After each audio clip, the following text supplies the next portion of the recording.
अस्सलाम वालेकुम स्टूडेंट, एक न्यू एक्सरसाइज के साथ एक्सरसाइज नंबर 5.4 के साथ आपकी खिदमत में हाजिर हूँ। 5.4 का आज जो है हम फर्स्ट क्वेश्चन जो है वो सॉल्व करेंगे। जैसे ही नई एक्सरसाइज आती है हमें लगता है कि ये अब देखें ये हमारे सामने एक नए तरह के क्वेश्चंस आते हैं। हम सोचते हैं कि ये पता नहीं कैसे होंगे, पता नहीं मुश्किल होंगे या कि आसान होंगे, हमें कोई कंसेप्ट नहीं होता। लेकिन जैसे ही हम उसे हल करके देखते हैं तो वो हमें लगते हैं कि वो ये तो बहुत ईजी हैं।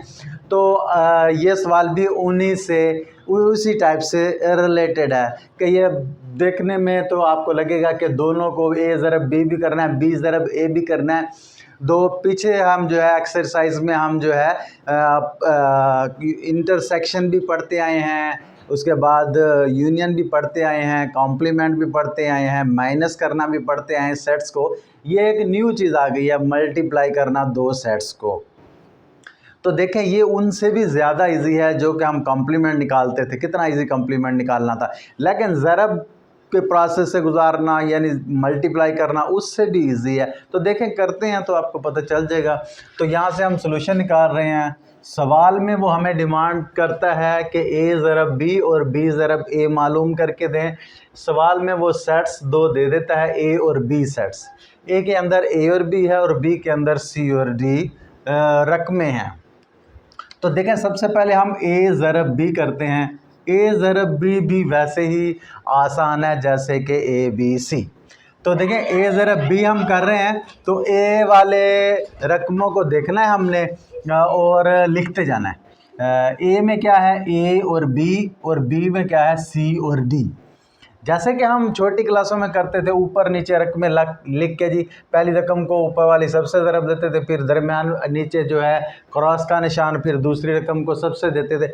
ये भी सेम वैसे ही है। ए वाला जो कि देखें फर्स्ट वन जो है ए वाला, ए है छोटा ए स्मॉल ए, इसको उन दोनों से हमने लिखना है। ए सी यानी इसने पहले से लिया, फिर ए डी इसी पहले ने इस दूसरे से भी लिया, ठीक है। अब ये पहला आगे तीसरे से भी लेता, लेकिन तीसरा तो है नहीं, जितने से होंगे उन सब से लेगा ये फर्स्ट वाला। जब ये पूरा हो जाएगा फिर सेकंड वाले की बारी आएगी, बी सी और उसके बाद बी डी से भी लेगा, बी डी भी हो जाएगा। तो जी बेटा ये हमारा सवाल हल हो चुका है। हाँ जी ये हल हो चुका है बेटा। इतना ही करना है ए ज़रब बी, जैसे मैंने बताया। अब बी ज़रब ए देख लें। बी ज़रब ए में क्या है, अब बी वाली रकम को पहले हमने तरजीह देनी है कि इस बी वाली रकम को ए वालियों से सबसे करना है, क्योंकि बी पहले है ना। तो देखें बी वाले में सी है ना, सी इन दोनों से कर ले, सी ए और सी बी। देखें सी ने इन दोनों से हम मिला के सेट्स बनाए। और इसी तरह अब डी की बारी, डी ने भी इन दोनों से लें, डी ए और डी बी।